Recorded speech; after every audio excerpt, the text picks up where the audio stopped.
My name is Dennis. I'm 34, and I guess you could say I've always been the type to put others first. I work as an IT specialist, mostly handling cybersecurity for mid-sized companies. It's not glamorous, but it's steady, and it's allowed me to build a decent life.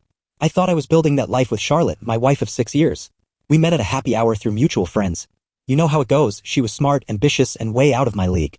I still remember thinking, this is it. I'm the luckiest guy alive. Fast forward to now, and it turns out I might have been right about one thing: Charlotte was way out of my league, just not in the way I thought.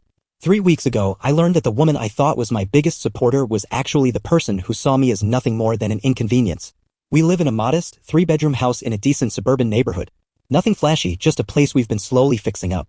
Charlotte always complained it wasn't as nice as her sister's place, but I thought we were building something together, something that was ours. The night it all started to fall apart, Charlotte was at one of those team-building dinners for work. You know the kind, the ones where they take pictures of their cocktails and post about networking while they're really just getting plastered on White Claws. I was home playing Elden Ring, yeah, I'm that guy. Around 11:30, I heard this weird scratching sound at the back door. My first thought was that it was the neighbor's cat, but then I heard the unmistakable sound of wood splintering. Adrenaline hit me like a sledgehammer. I'm not a fighter by any means, but my instincts kicked in. I grabbed the baseball bat I kept by the bed and headed downstairs. There were 2 guys trying to force their way in. One of them bolted as soon as he saw me, but the other wasn't so quick. He charged at me, and in the chaos I swung the bat, catching him on the shoulder. Unfortunately, I also lost my balance and tumbled down the stairs, landing on my leg in a way legs aren't supposed to bend. The pain was immediate and brutal, like someone had set fire to my bones. The intruders fled, either scared off by my yell or by the ringing doorbell going off.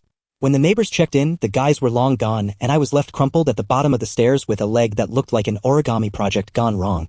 2 surgeries later, I had a metal rod in my leg and a prescription for painkillers strong enough to make me feel like a floating head. The doctor said I'd be off my feet for at least 8 to 12 weeks. Charlotte rushed to the hospital, full of concern, asking the doctors a million questions, holding my hand like a dutiful wife. For the first few days, she was supportive, bringing me food, helping me to the bathroom, keeping track of my meds. But as the reality of being a caretaker set in, her patience started to wear thin. By the 5th day, I could see the cracks forming.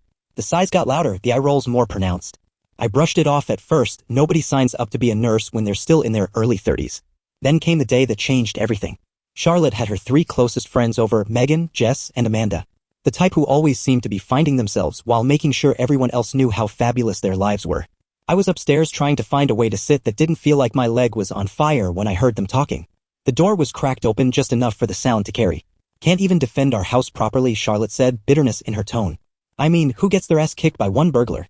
Now I'm stuck playing nurse to an invalid. I had to cancel my spa weekend to change his disgusting bandages. Her friends responded with sympathetic noises and reassurances that she deserved better.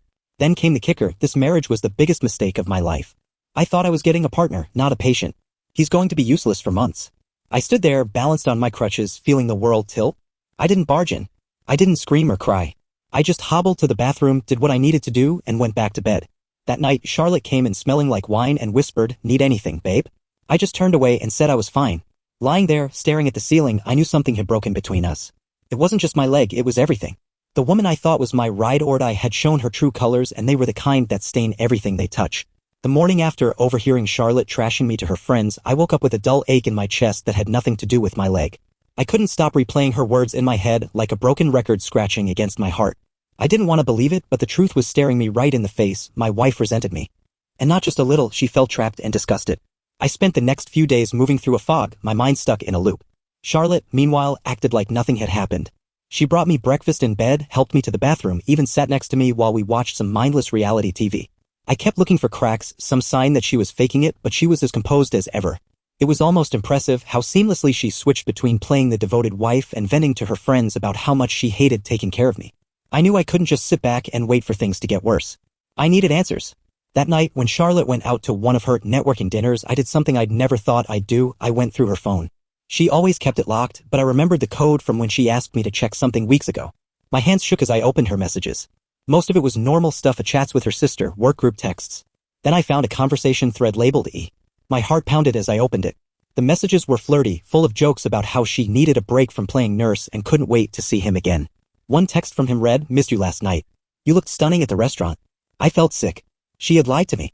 She wasn't just venting out of frustration, she was seeing someone else.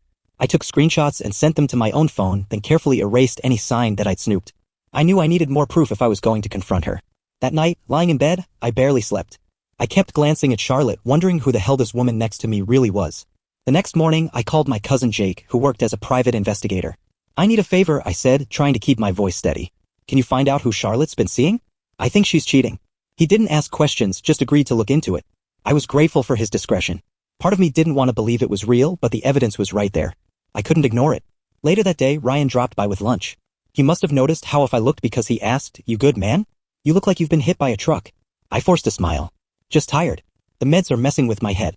He didn't push, just handed me a sandwich and turned on the game. It was comforting to have someone there who wasn't tangled up in this mess. I wanted to tell him everything, but I wasn't ready to say the words out loud. A few days later, Jay called back. Her guy's name is Eric Langston. Works at a tech company downtown. Married. I'll get more details. Hearing that he was married too made it worse somehow, like this whole thing was some twisted game they were playing. I didn't know whether to feel angry or just broken. I thanked Jake and hung up. I knew I needed to talk to someone about this, someone who could help me figure out what to do. I grabbed my phone and texted Ryan. "You up for a beer tonight?" When he arrived, I didn't tell him the full story, just that things were rough with Charlotte. He gave me a sympathetic nod. "Relationships can be messy, man. But whatever it is, you'll get through it. You always do." I nodded, but inside I wasn't sure if I believed him. My marriage was unraveling, and I felt powerless to stop it. All I knew was that I wasn't going to sit back and let Charlotte make me the fool. Not anymore. The next day, I woke up with a pounding headache. I hadn't slept much, and when I did, nightmares kept yanking me awake. Charlotte was already gone, probably at another one of her work meetings. I was getting sick of the lies. I needed to do something instead of just sitting here, wallowing in my misery. Jay called around noon. "I got more on this Eric guy. He's been meeting Charlotte at the Warwick Hotel downtown. They've checked in at least 5 times in the past 2 months. I've got photos, timestamps. It's solid proof." I felt my stomach drop. Hearing it was one thing, seeing it would be another. I asked Jake to send me everything. While I waited, I sat on the couch, trying to wrap my head around it all.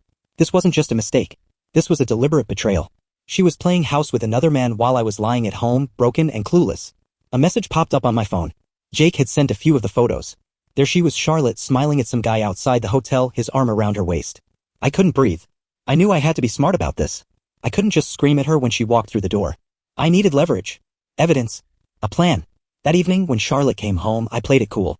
She didn't seem to notice the tension, just mumbled something about her day and went to take a shower. I used the time to forward the photos and Jake's notes to my own email, making sure everything was backed up. I wasn't about to lose this proof. The next morning, I made an appointment with a divorce lawyer named Mr. Coulson. He came highly recommended, no nonsense, straight to the point. I hobbled into his office, doing my best to keep my voice steady as I explained the situation. He leaned back in his chair, taking it all in. "You've got a strong case," he said finally. "With these photos, messages, and financial discrepancies, you can contest the division of assets. If she's been using your joint funds for this affair, the court will take that into account." Relief washed over me. For the first time, I felt like I was gaining control. Mr. Coulson advised me to start moving my personal savings into a separate account and to change the passwords on my individual accounts. "Don't touch the joint ones just yet," he warned. "We'll need to show a clear paper trail." I left the office with a plan forming in my head. I needed to keep playing the unsuspecting husband while building my case. That night, when Charlotte suggested ordering takeout, I agreed without protest. I even smiled, joked about trying something new. I had to act like nothing had changed. If she suspected I knew, she might start hiding evidence or moving money. A few nights later, Jake called again. "You're not gonna believe this." I dug a little deeper into Eric. He's married too, wife's name is Claire. I found her on social media. "You thinking what I'm thinking?" I nodded, even though he couldn't see me. "Yeah, maybe she should know what's going on." Jake promised to find a way to contact Claire without tipping off Eric. After we hung up, I just sat there, feeling a strange sense of satisfaction. I wasn't powerless anymore. I was starting to regain control. Charlotte came home late that night, clearly tipsy. "Such a long day," she sighed, flopping onto the couch next to me. I looked at her, really looked at her, and couldn't help but feel a wave of disgust. How long had I been this blind? How long had she been living this double life while pretending to be the devoted wife? I knew one thing. I wasn't going to let her walk all over me anymore. The confrontation would come, but on my terms. I'd make sure she couldn't just twist the story to make herself the victim. A few days after learning the truth about Eric's marriage, Jake sent me Claire's contact info. I hesitated, unsure of how to start this conversation. What do you even say to someone whose life is about to be shattered? Finally, I sent a text. "Hi Claire. My name is Dennis. I have some information about your husband, Eric, that I think you should know. It's not easy to say, but I believe you deserve to hear it. Could we meet?" I didn't expect a response right away, but within minutes, my phone buzzed. Yes, please. When and where? We agreed to meet at a small cafe halfway between our neighborhoods. When I arrived, Claire was already there, nervously stirring her coffee, eyes darting to every sound. I approached cautiously, introduced myself, and sat down. For a moment, neither of us spoke. Then she whispered, "Just tell me." I laid it out as gently as I could, showing her the photos and messages. Her face crumpled as she scrolled through the evidence, and I could see the exact moment her heart broke. "I knew something was off," she said, voice trembling. "He's been distant, always working late. I just didn't think." "I'm sorry," I said quietly. "I'm in the same boat. I never thought Charlotte could do this." Claire wiped her eyes. "What do we do now?" "Jake found out they're meeting at the Warwick Hotel again this Friday. I thought maybe we could catch them together." She nodded slowly. "Yeah, I need to see it with my own eyes." We spent the next half hour planning. Jake would be nearby to document the whole thing. Photos, videos, whatever we needed. I couldn't believe I was planning a stakeout with a stranger. But Claire's resolve fueled mine. We weren't just victims anymore, we were taking control. That night I couldn't sleep. I kept thinking about how Charlotte would react. Would she try to lie? Would she break down? I didn't know which would hurt more. The day of the confrontation, I texted Jake for an update. He confirmed that Eric had booked a room at the Warwick again, and Charlotte's car was spotted outside Eric's office. It was happening. Claire and I met Jake in the parking lot. He handed me a small recorder. "In case they try to deny it later," he said. Claire looked pale but determined. We agreed that I would go in first, and she would follow a minute later. My heart was pounding so loudly I could barely hear my own thoughts. When I knocked on the hotel room door, I could hear muffled laughter inside. Charlotte opened the door, her smile vanishing the second she saw me. "Dennis?"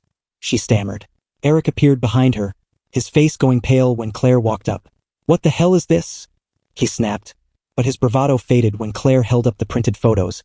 "This is what you've been doing behind my back," she said, voice shaking. Charlotte tried to step forward, but I held up my hand. "Don't. Just don't. I know everything. The texts, the hotel, the money you've been siphoning from our account. You lied to me and you've been using me while playing house with him."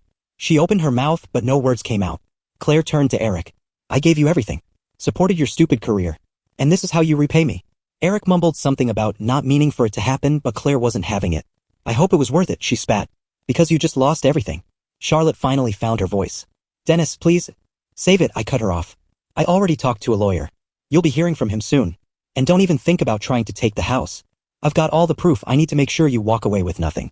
As we left, I could hear Charlotte sobbing and Eric trying to calm her down. Claire and I didn't say much as we walked to our cars, but just before leaving, she turned to me. "Thank you for not letting me face this alone." I nodded. "Same to you." Driving away, I didn't feel triumphant, just exhausted. But at least it was over. At least I had seen the truth with my own eyes and made it clear that I wouldn't be played for a fool anymore. The day after the confrontation felt surreal. I kept expecting Charlotte to come bursting through Ryan's door, begging me to hear her out, but she didn't. Instead, she sent a long, rambling text apologizing for hurting me but insisting that I had pushed her away by being so consumed with work. She claimed it wasn't really an affair, just an emotional connection that got out of hand. I couldn't even bring myself to respond. I just forwarded the message to Mr. Coulson and blocked her number. I knew what she was doing, trying to twist the narrative to make herself seem like the victim. Not this time. I wasn't going to play along. Claire called later that evening. "Filed the papers today," she said, sounding exhausted but resolute. "How are you holding up?" I didn't really know how to answer. Just trying to process it all. Feels like everything's happening too fast and too slow at the same time. She sighed. "I know what you mean. I keep thinking about every lie he told, every excuse he made. I feel so stupid." "You're not stupid," I said firmly. "We trusted people who didn't deserve it. That's on them, not us." We talked for a while, sharing stories about the small betrayals we'd ignored before everything came crashing down. It was oddly comforting knowing that someone else understood exactly how I felt. Over the next few days, I threw myself into preparing for the divorce. Mr. Coulson guided me through the paperwork, making sure we documented every financial discrepancy and every piece of evidence. I didn't just want a clean break, I wanted to make sure Charlotte couldn't take advantage of me any longer. Ryan kept me busy, too, dragging me out to shoot hoops or play old video games from our college days. At first, it felt forced, but gradually I found myself laughing again. It was a small relief, a reminder that I hadn't lost everything. Then, one night, as I was scrolling through social media, I saw Charlotte had posted a long, dramatic status update about losing herself in a toxic relationship and finding peace after breaking free. My jaw clenched as I read the comments, her friends comforting her, calling her brave for putting herself first. I wanted to scream. Instead, I called Jake. "You see her latest post?" I asked, trying to keep my voice steady. He chuckled bitterly. Yeah. Typical narcissist move. Can't admit fault, so she paints herself as the victim. Don't let it get to you, man. People who matter will know the truth. I knew he was right, but it still stung. I hated the idea of her rewriting our story to make me the villain. But as Ryan pointed out later, let her have her little fantasy. At the end of the day, you know what really happened. That's enough. A week later, I got a call from Mr. Coulson. We filed everything. Given the evidence you've gathered, you're in a strong position. She might try to contest it, but I doubt it'll hold. Relief washed over me. I thanked him, hung up, and just sat there, finally feeling like I could breathe again.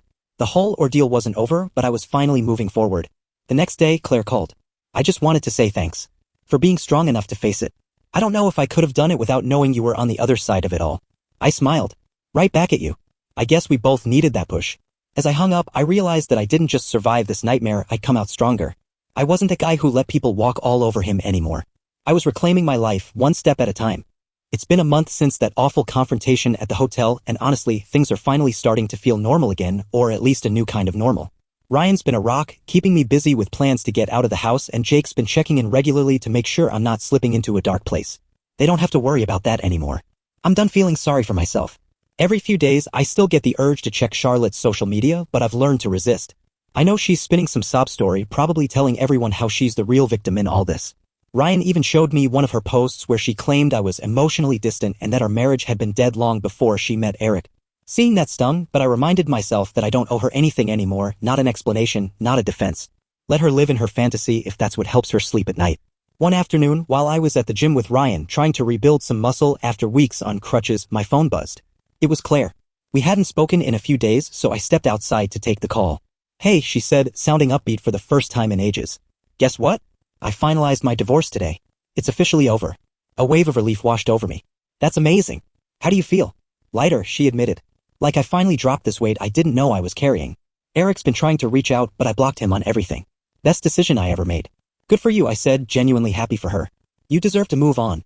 We chatted for a while, talking about how strange it was to have our lives back.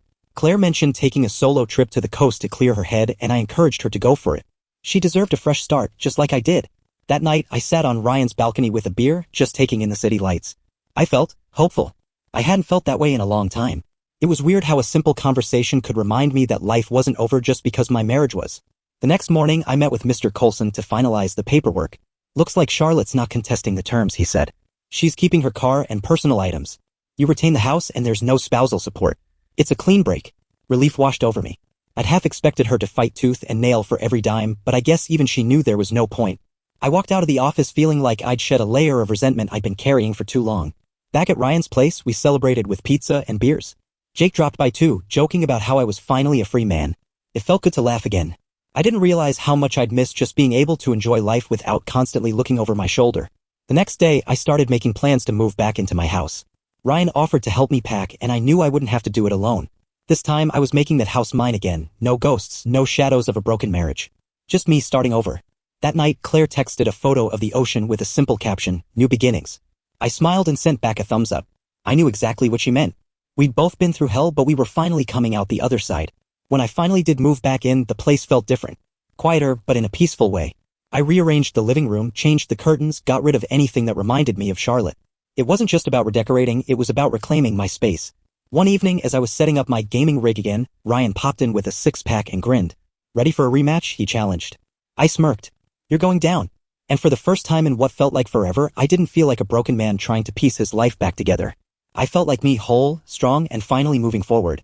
The first weekend after moving back into my house, I decided it was time to make some real changes. Ryan helped me repaint the living room, no more muted grays. We chose a warm, earthy tone, something that felt inviting and fresh. I bought a new sofa, swapped out the old coffee table Charlotte insisted on, and put up a few framed prints of places I wanted to visit. It was no longer our space, it was mine. One evening, while sorting through old boxes, I found a photo album from our early years. I flipped through it, half expecting to feel a pang of sadness, but instead, I just felt detached. It was like looking at someone else's life. I realized I didn't miss Charlotte, I missed the person I thought she was. There's a difference. Ryan came by later that night with Chinese takeout and we set up the gaming console. You ready to get wrecked? He taunted, grinning. I smirked. You wish. As we played, we laughed like we hadn't in years. It hit me that I hadn't truly felt this light since long before the accident. I wasn't just healing physically, I was healing mentally and emotionally too. The next morning, I decided to do something for myself. I signed up for a coding bootcamp I'd been eyeing for months, something I kept putting off because of responsibilities. It felt good to invest in myself for once. That weekend, Claire texted to say she'd gotten a new apartment. She sent a photo of her freshly painted walls and a wide window overlooking the city. "It's small, but it's mine," she wrote. I knew exactly what she meant. A few days later, I got a message from Charlotte. I didn't open it, just saw the preview. "I've been doing a lot of thinking and I really think we could." I didn't need to read the rest. I blocked her number and took a deep breath. I wasn't going to let her drag me back into her mess. That chapter was closed. Ryan convinced me to throw a housewarming party. I hesitated at first, worried it would feel forced, but it turned out to be exactly what I needed. Old friends from college showed up and we spent the night catching up, sharing stories, and laughing over stupid memories. At some point, someone asked, "Hey, whatever happened to Charlotte?" Ryan just raised his beer. "She's ancient history, dude. Don't bring down the vibe." Everyone laughed and I joined in, realizing it was the first time I could joke about it without feeling that pang of hurt. I'd made it through. I'd survived losing everything I thought I needed and found out I was stronger than I ever gave myself credit for. A few weeks later, Claire and I met for coffee. She looked happy, lighter, somehow. We talked about work, our new routines, and how strange it felt to be single again after years of being part of a couple. It wasn't sad, it was freeing. As we parted ways, she hugged me and said, "Thanks for not letting me face it alone." I smiled. "Right back at you. We did good." Walking home, I felt content. Not because everything was perfect, but because I'd faced the worst and made it through. I didn't need Charlotte or anyone else to define my worth. I was finally living for myself, and that was enough. Months have passed since the dust settled, and I barely recognized the guy I was back when this nightmare began. It's funny how trauma forces you to either break or grow stronger. I chose the latter. With Ryan and Jake in my corner, I've been piecing my life back together bit by bit. The house is mine, both legally and emotionally. I've made it a reflection of who I am now, resilient, independent, and no longer haunted by the past. The coding bootcamp turned out to be a game changer. I completed it last week and landed a freelance gig almost immediately. It's given me a sense of purpose again, a way to move forward without feeling stuck in the same old routines. I've started volunteering at a local shelter too, helping with their IT system. It's good to be useful. Good to feel needed, but not in a way that drains me. Claire called me yesterday, sounding genuinely happy. She's found a new job managing a small boutique downtown. Her voice was full of life, and it was amazing to hear. We talked about our next plans, things we wanted to try now that we weren't tied down by toxic relationships. She mentioned wanting to learn to surf. I joked that I'd stick to safer hobbies after my last brush with danger. One evening, as I was setting up my new workspace, I got a message from an unknown number. Curiosity got the better of me, and I opened it. "Dennis, it's Charlotte. I've been doing a lot of reflecting. I know I hurt you, and I know I messed up. I miss you. Can we talk?" I didn't hesitate. I deleted the message and blocked the number. I'd made my choice weeks ago, no looking back. I wasn't about to let her drag me back into that cycle of manipulation and guilt.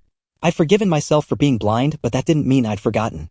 Later, I sat on the porch watching the sun dip below the trees and felt something unexpected: peace. I'd made it. I was no longer just surviving, I was living. I didn't need to prove anything to anyone, least of all Charlotte. I'd moved past her and all the hurt she left in her wake. Ryan dropped by with his new girlfriend, Sarah. She was cool, funny, down to earth, the kind of person who didn't take herself too seriously. They invited me to join them at a new bar downtown, and for the first time in ages, I said yes without hesitation. I didn't want to isolate myself anymore. I wanted to be part of life again. When we got to the bar, I spotted Claire across the room with some of her new coworkers. She waved me over, and we all ended up sharing a table. There was no awkwardness, just genuine laughter and good conversation. At one point, Claire nudged me. "You seem lighter," she said with a smile. I shrugged. "I guess I finally realized I'm allowed to be happy." She raised her glass. "To surviving and thriving." We clinked glasses and I felt a swell of gratitude. I'd been through hell, but I'd come out on the other side stronger. No longer weighed down by bitterness or regret, I was ready to embrace whatever life had in store. I wasn't afraid anymore. And that, I realized, was the greatest victory of all. Have you ever had to rebuild your life after betrayal? How did you find your peace? Share your stories below. Hope you enjoyed this story as much as I do. Help this small channel grow by hitting that like button, subscribing, and sharing with your friends. Every bit of support means the world. Thanks for watching and see you in the next one.